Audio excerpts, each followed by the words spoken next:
Hi, this is Steve Allen with Connect Home Loans, and for just a moment here I'm going to give you a brief rundown on the new compliance regulations that have come into play on January 10th, known under the umbrella of QM, which stands for Qualified Mortgage.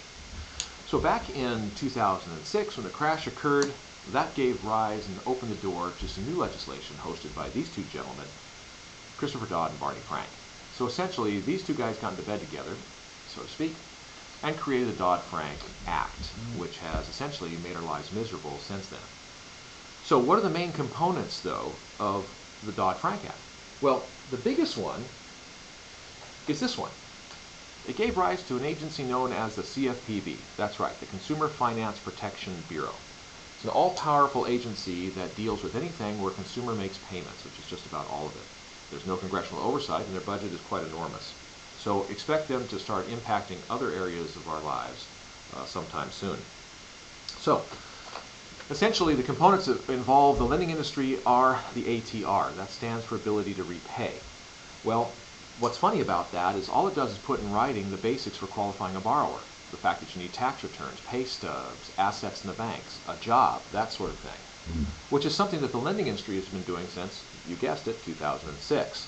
So that's just nothing but redundancy.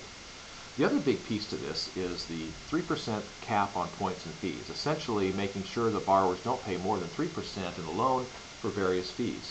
That really hasn't been the case up to now. But there is a place where it might have an impact, and that's with folks who have a lower credit score like this, the 640 range or something along that line. Why? Well, Fannie Mae imposes what are called loan-level price adjustments. These are added costs to a loan that in some cases can come close to exceeding that 3%, which means we might have difficulty placing them. If that's the case, then we'll just shift them over to an FHA type of loan or USDA if that's available to them. So there's probably a way around that. The other piece to this is the 43% debt-to-income ratio cap, which was supposed to be a big deal, but it sort of went away. The government loans, it doesn't apply to those. Loans made through Fannie Mae and Freddie Mac, it doesn't apply to those. So in reality, the 43% debt-to-income ratio only appears right now to apply to pure jumbo loans. So we'll see how much of an impact that actually becomes. The other piece is a high-price mortgage loan. They've changed up some regulations on that, so loans in the lower range, loan amounts below $100,000, might find some difficulties there, which are technical, which we don't have many loans in that range here locally, so that's not going to be a big deal. So essentially that's it. At the end of the day, we've had a lot of anxiety over the past couple of years as to what impact these regulations would have, and it really turns out it's probably just a non-issue.